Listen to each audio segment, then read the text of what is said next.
Briefly, I've been working at Alder for since 2006, so it'll be 11 years this year.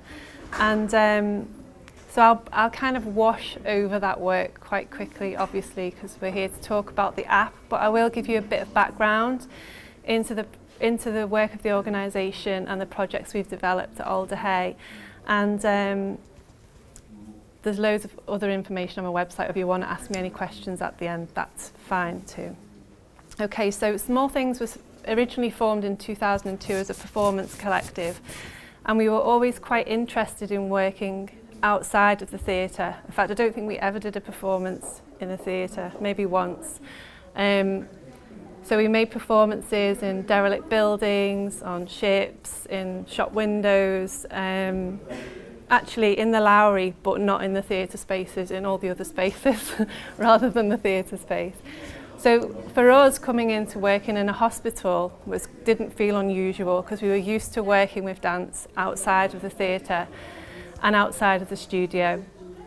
And Alder, for those of you who don't know it, is one of the largest children's hospitals in Europe, based up in Liverpool. And it still surprises me, that statistic, but it's true. They treat 200,000 children a year, which is phenomenal, and have 2,500 staff. In 2015, we moved to a new site, which that's on the inside of it. It's really beautiful kind of setting in the park. It was really inspired by the artwork of some of the children who were involved in the design process. So we've got a lovely new building now as well. Alder Arts for So I work as part of Small Things works in collaboration with Alder Arts for Health. And Alder Arts was formed in 2002 and is chaired by Dr. Jane Ratcliffe, who's a consultant in paediatric intensive care. And the projects are coordinated by Vicky Charnock, and both Jane and Vicky are really visionary in the work and have managed to develop this pioneering Arts for Health programme. It began in 2015 when they invited cultural, they were called the cultural champions, I think, into the hospital to do some initial research. And I kind of came in with the last little, they didn't have any dance, we were kind of left out as usual. And right at the end, they still, we better have a bit of dance, and I'm still there. So we were actually one of the most successful projects, but I think there was always this perception of, well, children who were unwell, or children with disability, or are not going to want to dance, but it's obviously your perception of what dance is. So I started there in 2006, and we've pretty much done been in a day a week since then. So our approach at Alder is quite unique, and we've developed it really in collaboration with the children and young people that we work with, really responding to their interests. And both Kath and I had a background in contact improvisation and non-stylized dance. And I've used Helen Poyner's description of non-stylized dance because I think it really fits with the work that I do in that context. So she describes it as a process-oriented approach to movement based on the natural structure of the body rather than a stylized vocabulary, practicing in any condition that is one's personal condition, physical, mental and emotional, and the conditions in the environment in which one is working. And that's really key to us because we're not working in a studio. It's not a controlled environment. We can't have peace and quiet. So it's really like balancing all of those aspects. So we kind of interweave these processes from dance improvisation with somatic practices, which Emma mentioned before, but in particular for me, I've studied body-mind centering, which I graduated as a somatic movement educator in 2010. But for me, it's really the blending of BMC and improvisation that works really well in this context, particularly with children. So I'm kind of doing a little bit of terminology on somatics for people who might not know what that is, because obviously within health, they do talk about the somatic nervous system, and somatics means something a little bit different in health. So Thomas Hanna coined the term in relation to body work and movement in the 70s, talking about the soma, the living body. That's where it came from. So, as Emma said, it's kind of rejecting those traditional dualistic approaches to viewing the body and mind as separate, and really thinking about how they work together in a more holistic way. And somatic dance or somatic movement are kind of umbrella headings. So there's lots of different ways of doing this work. There's not, as unique as artists are, that's how unique the practices are. And again, there's a really nice quote which I like from Martha Eddy, who talks about this field as one of wildflowers with unique species randomly popping up across wide expanses. As numerous practitioners, many of them dancers, synthesize their personal experience and somatic trainings to discover the potency of listening deeply to the body. So the idea of all these kind of unique practices, but somehow held together with a particular flavor of working.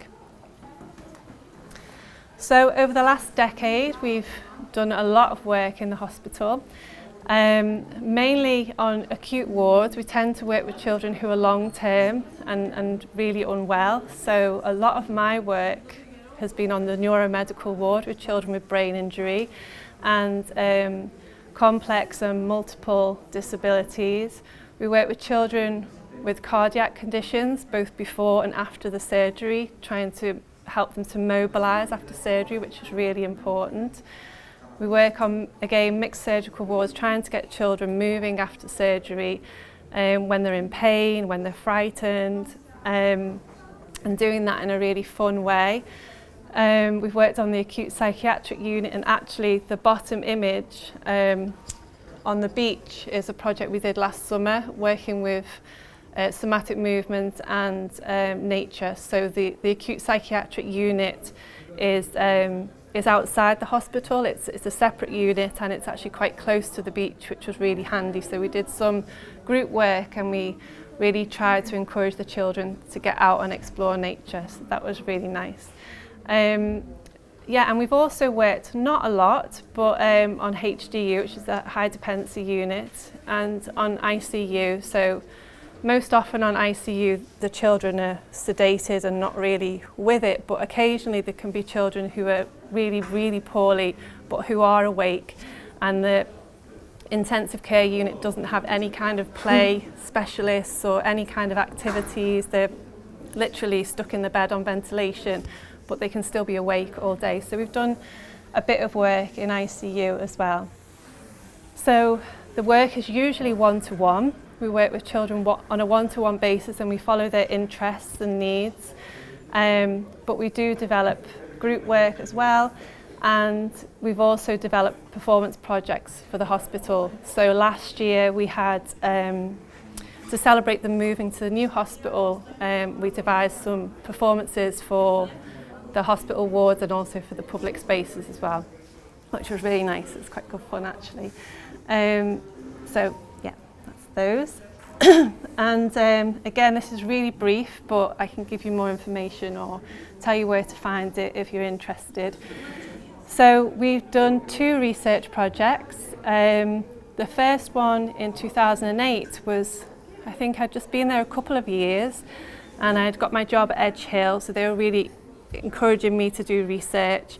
And also the hospital was really trying to find out what was going on, because this work was really successful, and children who didn't want to move or were crying in physiotherapy were coming and playing and crawling around and finding movements that they'd lost with the dancers.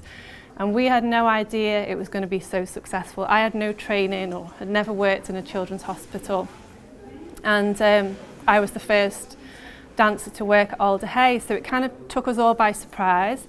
And we wanted to gather some evidence, but we didn't know what we were looking for, because this work is so diverse and the outcomes and benefits are so diverse that we didn't want to kind of narrow what we were looking at.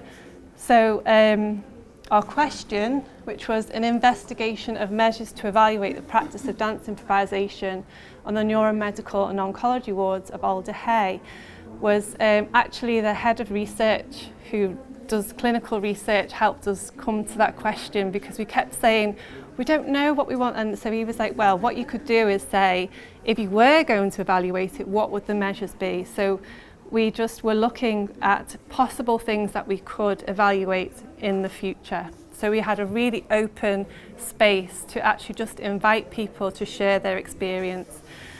So we used this interpretive phenomenological analysis approach, and we had sheets where family, healthcare practitioners, the children if they were able, and the artist leading the session could write their experience straight after the session, their kind of subjective experience without being asked questions, just how they felt.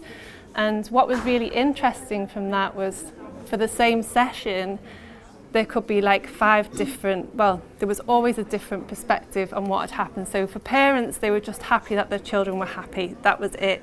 The physios or the nurses were really interested in the movement that was coming. Like nurses would say things like, oh, I can dress her after she's worked with you. You know, it's much easier to dress her. Or they're much more cooperative with other interventions coming after because they're in a better mood or they're more relaxed or whatever. And then for me, I was noticing like the beauty in the movement as an artist. So it was a really lovely study actually. And one of the things that we did notice was that children who were in pain or were very anxious were really happy to work with the dance artists, and we were actually getting asked by those children to go and work with them. So that led us on to our next study, which was in 2013.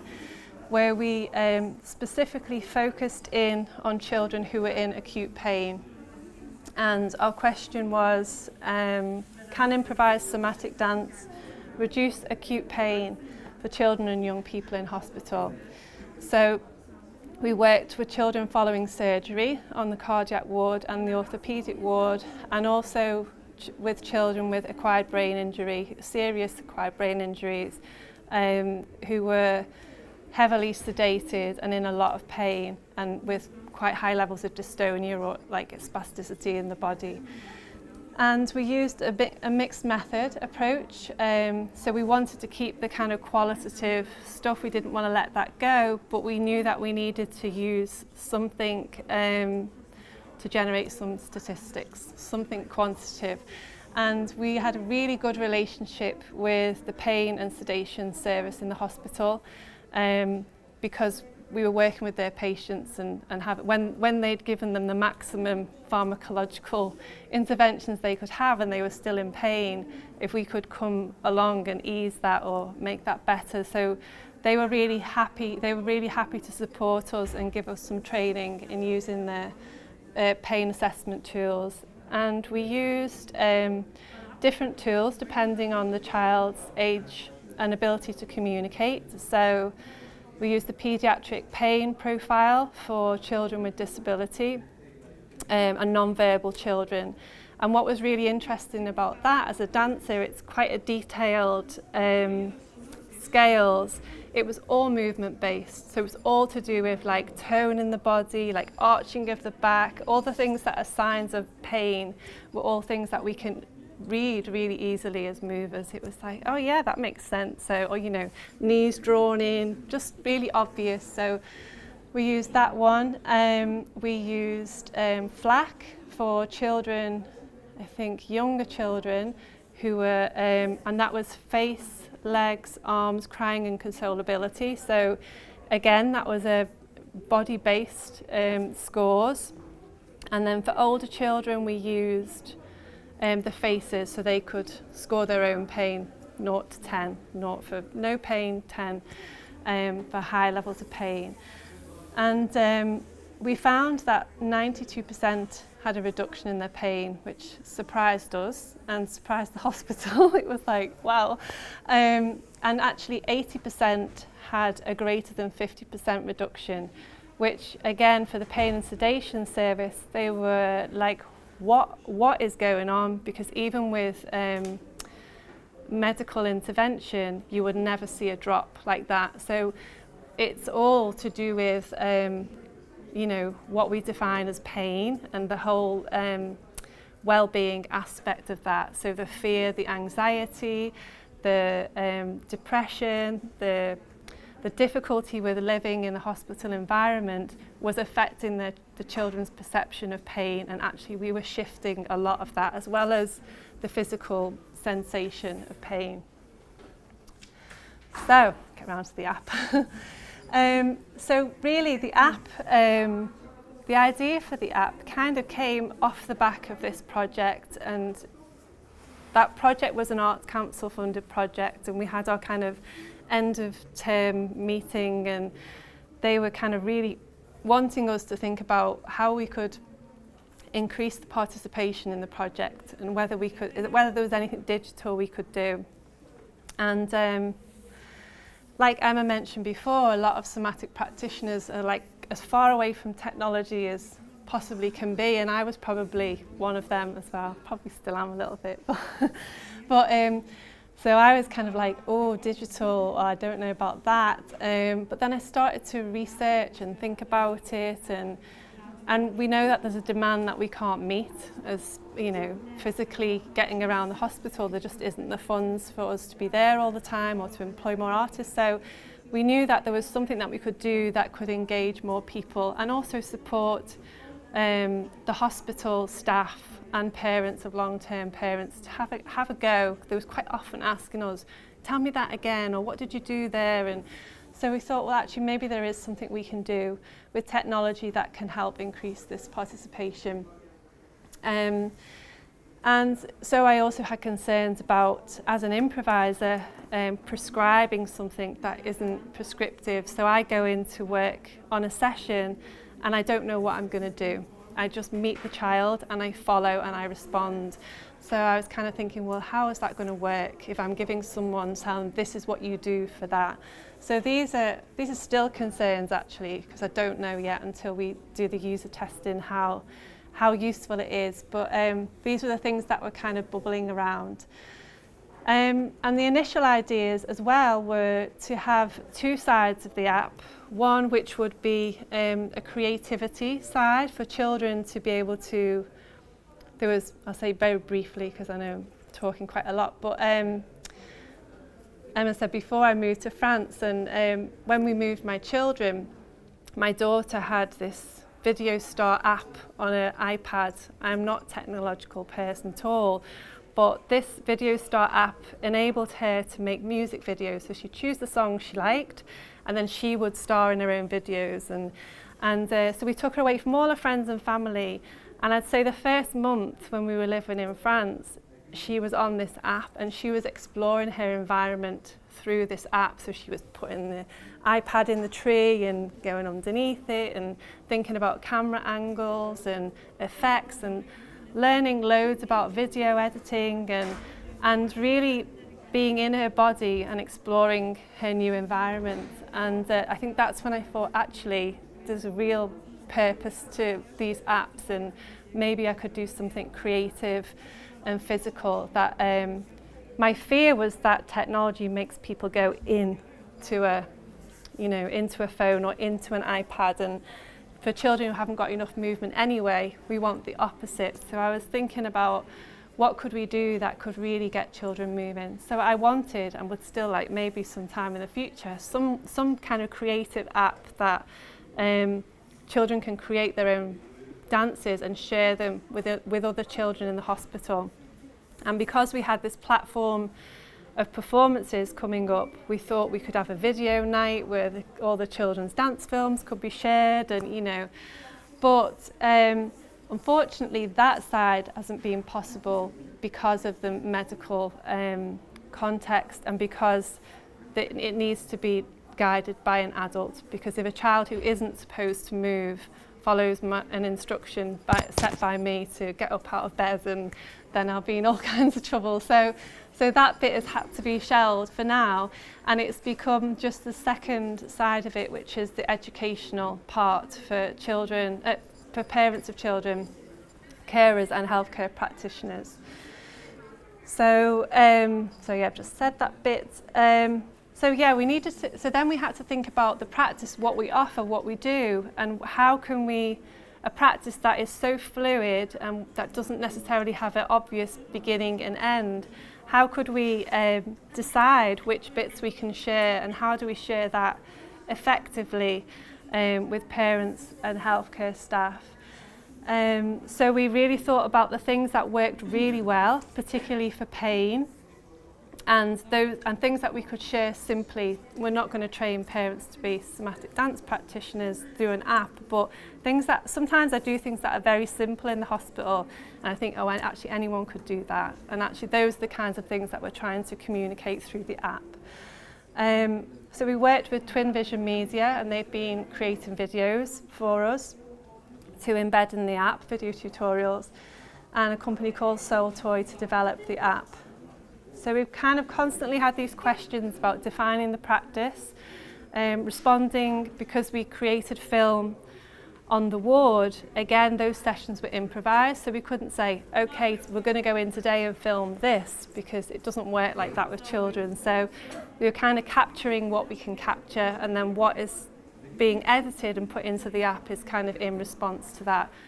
So yeah, there'll be 8 video tutorials. There'll be 2 parts of video tutorials. One is body work, so working with touch, and kind of the more relaxation oriented towards children in pain, or children who can't sleep very well, or children who are anxious. And then the other side is about movement improvisation, creativity and play, but it's in relation to with an adult.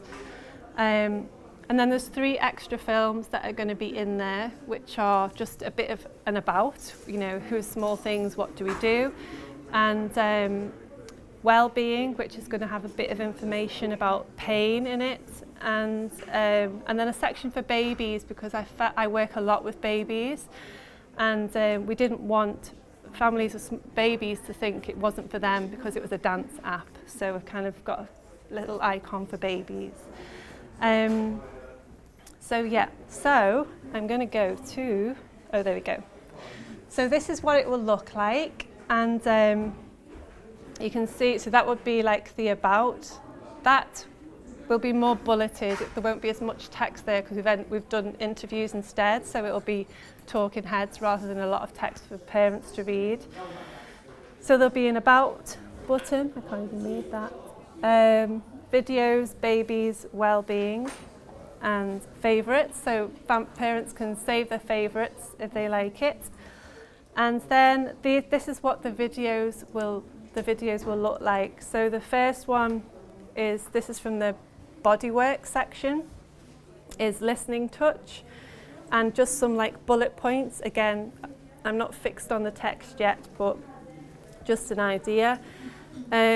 And then the second one is body ball, and there's 2 more in that section, taking the weight of a limb, and I can't remember, and a bit of a deeper muscle touch, but it's kind of really simple. And then this will come out into the movement improvisation section. So we work a lot with objects, like sensory, playful objects with children. So that'll be the objects one, and then one about using space, trying to get outside the kinesphere and move a little bit wider with the children. Yeah, it's kind of in process really. So my question hasn't been answered yet. I think when I agreed to do the talk, I thought the app would be finished. So, but yeah, I think so far I'm pleased with the process and what we've been able to come up with, and the idea of showing something in the studio as it would be as I learnt it, like the listening touch where your partner lies down, like we did then, they come into a kind of settled space, isn't how it happens in practice in the hospital. So we felt like it was really important to show both, so that it wasn't, people didn't expect it to be just this, that they knew that if their child wasn't still, it didn't mean that they weren't experiencing this quality of touch and that it wasn't important. So I think there's a growing body of work using somatics and improvisation with technology. This Intuit Tweet project, which I've been reading about, where I think the dancers are tweeting as they're doing kind of somatic improvisations. And then there's obviously the app which Tamara's developed, which she's coming to talk next week about, choreographic software.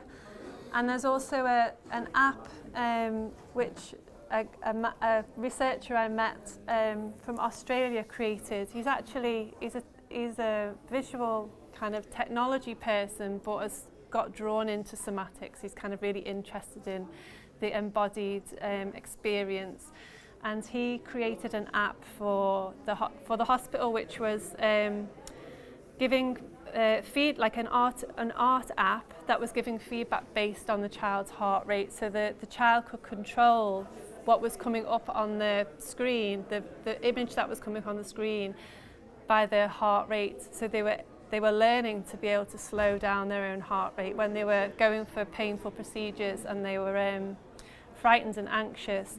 They were learning to kind of be able to control that a little bit themselves.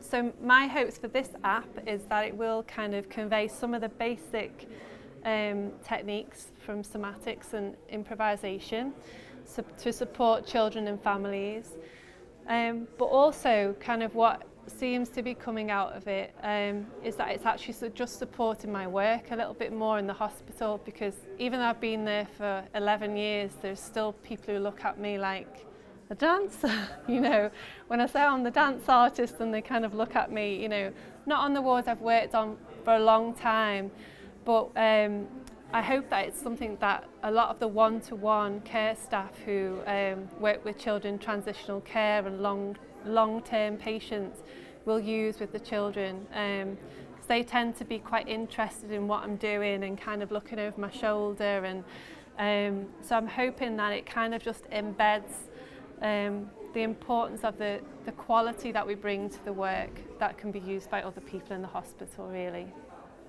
I think that's enough. Thank you.